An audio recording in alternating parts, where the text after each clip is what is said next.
What's up, YouTube? Pat for This Land Bountain here, and I wanted to share with you an excellent gardening technique to help you get to know a new space. Now, in the last year and a half, the family and I sold our old home, bought a new one, and have been trying to figure out how to turn this, frankly, vast third of an acre in-town garden space. You see us all out here doing some work.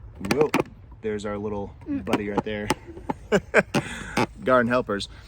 This is kind of an open, empty space that's a blank slate, and it's been a bit of a struggle because what we did is we left the old house where years had been put into that garden, turning it into this Eden that had all kinds of animals and plants. It was a self-sustaining habitat where there were just the right amount of predators eating just the right amount of pests, and bees everywhere, and every plant that gave us food I knew where to put, when to put it there to give us the maximum amount of food. And all of that stuff that I knew on how to run that fantastic garden, I don't know here anymore.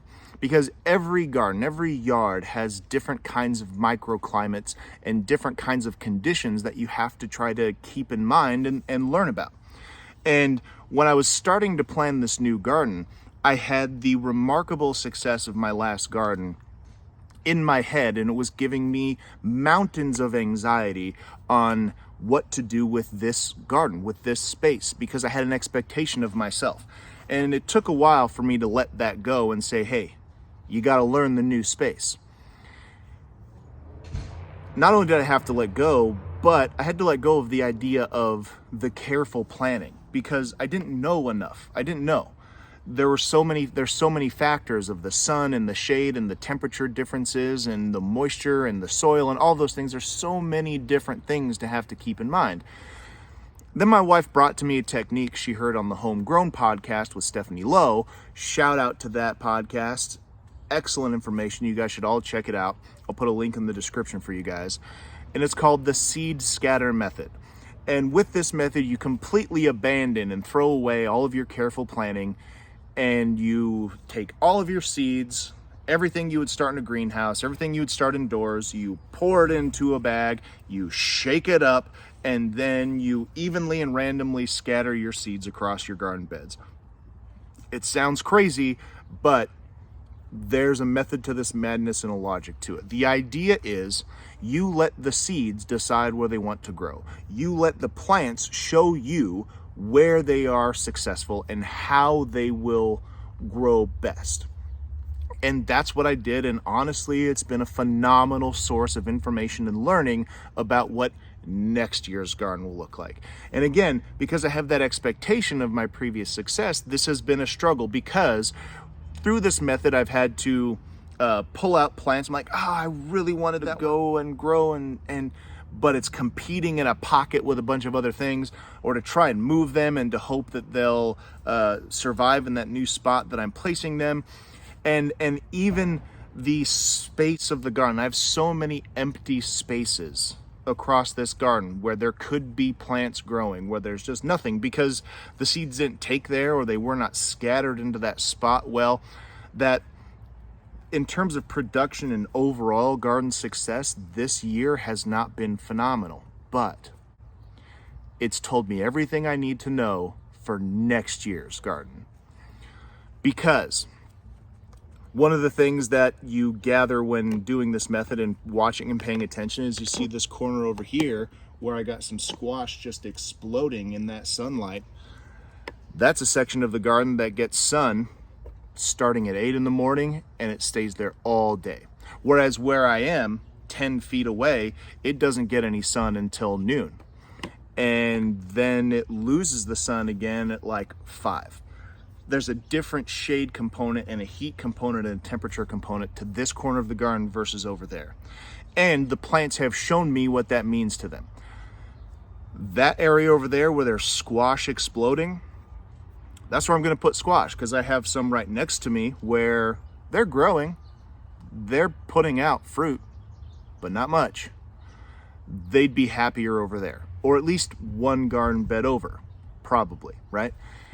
The areas over there, A ton of lettuce started up 2 beds over. It bolted within a couple weeks because so much sun that it just wanted to explode over there. But over here I have kale and lettuce plants that didn't bolt. They didn't want to explode. Even the bok choy over here in this little corner didn't explode because it didn't get all that sun. Where over there it exploded, it bolted and exploded immediately. It told me where the things will go. I now have a great map of my garden that will tell me exactly where I need to plant what in order to have the maximum efficient, healthy yield and habitat for next year's garden. And it takes a little bit of eating pride. If you're one of those gardeners that's like, I'm good at this and I'm going to be great at this garden, you're going to have to swallow that because it's not going to look brilliant this year like you may have put in your imagination. But it's going to tell you everything you need to know. And I'm very excited for next year's garden, even as disappointed as I feel right now in this year's garden. I'm grateful that I had this opportunity to learn about the space, to gather the information and take that to planning. I've started to plan the garden a year from now already. I mean, normally we're kind of doing our thing and we wear like the winter months where we're itching to get out and garden, but everything's not growing. That's when we're sat down with books and tables, and I've done that already because I already know what will go where. And it's been a beautiful experience. And so the question is, who is this for exactly? Well, I kind of already mentioned for someone starting a garden or starting one in a new space.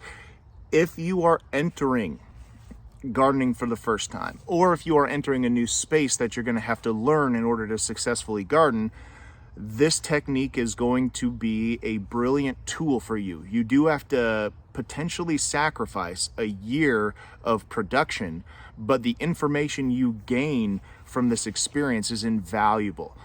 It will tell you everything you need to know to have the best garden possible 1 year from now.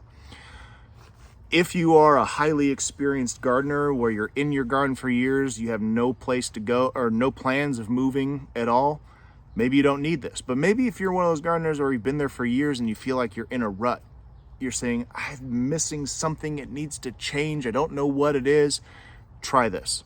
Try it out. Maybe just try it in half of your garden.